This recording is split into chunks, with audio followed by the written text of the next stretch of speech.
নমস্কার, weather with Suvendu চ্যানেলে আপনাকে আরো একবার অনেক স্বাগত জানাই। প্রিয় দর্শক, আজ 24শে জানুয়ারি শুক্রবার, সাল 2025। আজকে আপনাদের একটু অন্যরকম ফিলিংস দেওয়ার চেষ্টা করছি। আপনারা জানেন যে এই মুহূর্তে রাজ্য জুড়ে কুয়াশা অব্যাহত রয়েছে এবং কুয়াশার দাপট এতটাই, ভারতীয় সময় ঘড়িতে এখন সকাল 9:10 বাজে। এই মুহূর্তে আমি একটু খেলার মাঠের দিকে রয়েছি এবং এই মুহূর্তে আমি যদি ক্যামেরাটা একটু ঘুরিয়ে দেখাই মাঠের চারিদিকের পরিবেশটা, 9:10-এও যে কি অবস্থা সেটা আপনারা ফিল করতে পারবেন। আস্তে আস্তে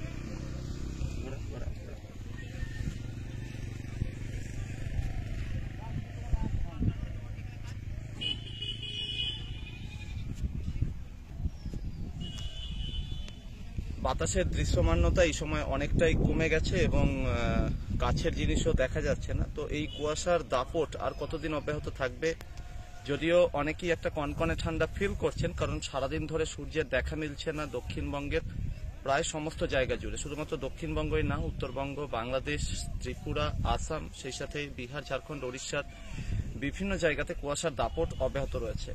প্রিয় দর্শক, আজ 24শে জানুয়ারি শুক্রবার মোটামুটি বেলা পর্যন্ত কুয়াশার দাপট অব্যাহত থাকবে। কোথাও কোথাও রোদের দেখা মিলতেও পারে, আবার কোথাও রোদের দেখা নাও মিলতে পারে সারাটা দিনভর, অর্থাৎ এই পরিস্থিতি কিন্তু চলবে।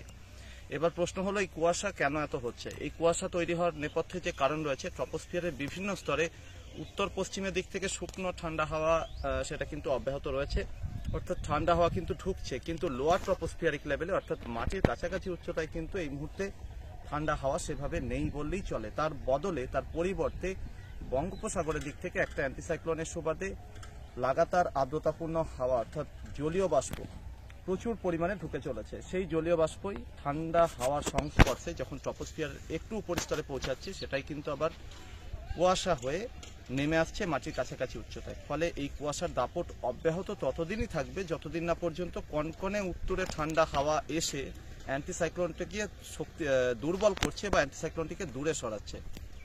তো সেই পরিস্থিতি কিন্তু এবার তৈরি হওয়ার সম্ভাবনা ধীরে ধীরে উজ্জ্বল হচ্ছে। তবে এরই সাথে কিন্তু রাজ্য জুড়ে কুয়াশার দাপট আগামীকাল পর্যন্ত অব্যাহত থাকার সম্ভাবনা রয়েছে, অর্থাৎ আগামীকাল শনিবারেও কিন্তু প্রায় দুপুর পর্যন্ত কোথাও কোথাও কুয়াশার দাপট অব্যাহত থাকবে।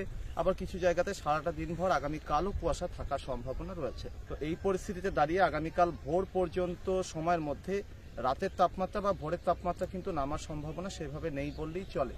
তবে তারপর কিন্তু আবহাওয়াতে বড়সড় পরিবর্তন আসার সম্ভাবনা, কারণ এরপর যেটা হতে পারে যে ধীরে ধীরে তাপমাত্রা নামবে, কারণ আগামীকাল 25শে জানুয়ারি দুপুরের পর থেকে কিন্তু একটু একটু করে ঠান্ডা হাওয়া বইতে শুরু করবে এবং তার সুবাদে রাজ্যের সর্বত্রই তাপমাত্রা নামবে। শুধুমাত্র পশ্চিমবঙ্গ নয়, এর পাশাপাশি ঝাড়খণ্ড, বিহার, ওড়িশা, এমনকি বাংলাদেশের বিভিন্ন এলাকার সাথে সাথে ত্রিপুরা, আসাম সর্বত্রই কিন্তু তাপমাত্রা নামবে।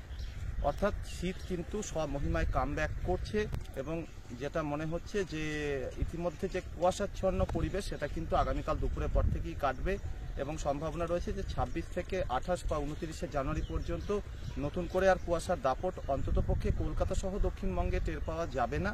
অর্থাৎ কুয়াশাচ্ছন্ন পরিবেশ থেকে আগামী পরশুদিন অর্থাৎ 26শে জানুয়ারি থেকেই মুক্তি মিলবে এবং 28 তারিখ পর্যন্ত কুয়াশা থাকবে না বলেই মনে হচ্ছে। তারপর 29শে জানুয়ারি থেকে আবার নতুন করে অ্যান্টিসাইক্লোনটি শক্তিশালী হওয়ার সম্ভাবনা এবং সেই সময় থেকে লাগাতার ময়েশ্চার ঢুকতে থাকবে এবং এরই সুবাদে কিন্তু প্রচুর পরিমাণে জলীয় বাষ্প আবারও ঢুকতে শুরু করবে রাজ্যের বিভিন্ন জায়গাতে এবং এর ফলে কিন্তু পশ্চিমবঙ্গের সাথে সাথে আশেপাশের বিভিন্ন জায়গাতে কুয়াশার দাপট বাড়তে শুরু করবে।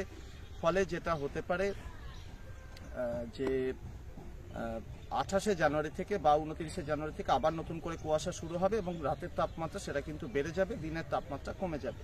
তবে তার আগে 26 থেকে 28শে জানুয়ারি এই সময়টার মধ্যে কিন্তু কনকনে ঠান্ডা কলকাতা সহ দক্ষিণবঙ্গের জেলাগুলোতে কামব্যাক করতে চলেছে। এমনকি দক্ষিণবঙ্গের বেশ কিছু জায়গাতে শৈত্যপ্রবাহের মতো পরিস্থিতিও কিন্তু তৈরি হতে পারে। মুর্শিদাবাদ, পশ্চিম বর্ধমান, বীরভূম, পূর্ব বর্ধমান, সেই সাথে সাথে পুরুলিয়া, বাঁকুড়ার বিভিন্ন জায়গাতে কিন্তু 10 ডিগ্রি সেলসিয়াসের আশেপাশে, আবার কোথাও কোথাও 10 ডিগ্রি সেলসিয়াসের নিচেও ভোরের তাপমাত্রা বা সর্বনিম্ন তাপমাত্রা নেমে যাওয়ার সম্ভাবনা কিন্তু রয়েছে এবং এই ঠান্ডার স্পেল 26 থেকে মোটামুটি 28 বা 29শে জানুয়ারি পর্যন্ত থাকবে। তারপর নতুন করে অ্যান্টিসাইক্লোনের জন্য বাতাসে জলীয় বাষ্প বাড়বে, কুয়াশার দাপট নতুন করে শুরু হবে এবং রাতের তাপমাত্রা কিন্তু বাড়তে থাকবে, দিনের তাপমাত্রা কমে যাওয়ার সম্ভাবনা।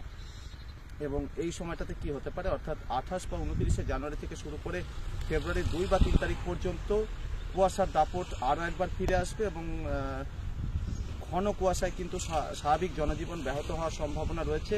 এবং তার পরবর্তীতে কিন্তু ফেব্রুয়ারি 5 বা 6 তারিখ হতে হতে নতুন একটা শক্তিশালী পশ্চিমী ঘূর্ণিঝড় পাহাড়ে প্রচুর পরিমাণে তুষারপাত দেবে এবং সেই তুষারপাতের পর নতুন করে কিন্তু উত্তর ভারতের সমতলে কিছু জায়গাতে কনকনে ঠান্ডা শুরু হতে পারে। তো সেই সময়টাতে অর্থাৎ ফেব্রুয়ারি 5 বা 6 তারিখ থেকে নতুন করে ঠান্ডা পূর্ব ভারতের দিকটাতে অর্থাৎ পশ্চিমবঙ্গ সহ আশেপাশের জায়গাগুলোতে ফিরবে কিনা সেটা সম্পূর্ণটাই নির্ভর করবে বঙ্গোপসাগরে অ্যান্টিসাইক্লোনটি সেই সময় কতটা শক্তিশালী অবস্থায় অবস্থান করছে। প্রিয় দর্শক, আপাতত কুয়াশার দাপট আগামীকাল পর্যন্ত থাকছে, তারপর কনকনে ঠান্ডা কামব্যাক করছে এবং 3-4 দিন কিন্তু বেশ ভালো ঠান্ডা উপভোগ করা যাবে একটা বড় এলাকা জুড়ে। তারপর আবারও কুয়াশার দাপট নতুন করে শুরু হওয়ার সম্ভাবনা। আপাতত ফেব্রুয়ারির মোটামুটি 4 তারিখ পর্যন্ত কলকাতা সহ দক্ষিণবঙ্গ এবং উত্তরবঙ্গের প্রায় সব জায়গাতে, সেই সাথে ঝাড়খণ্ড, অন্যদিকে বিহার, ওড়িশা, বাংলাদেশের প্রায় সব এলাকা কোথাও কোনো রকম বৃষ্টির সম্ভাবনা প্রায় নেই বললেই চলে। উত্তরবঙ্গে দার্জিলিং, কালিম্পংয়ের দিকটাতে একটু আধটু বৃষ্টি হতেও পারে, সেটা সম্পূর্ণভাবে রুল আউট করা যাচ্ছে না। আসামের কোথাও কোথাও কখনো কখনো খানিকটা বৃষ্টির দেখা মিললেও মিলতে পারে। পরবর্তী আপডেট এবং লাইভে আপনাদের সাথে আবারও দেখা হবে। ধন্যবাদ।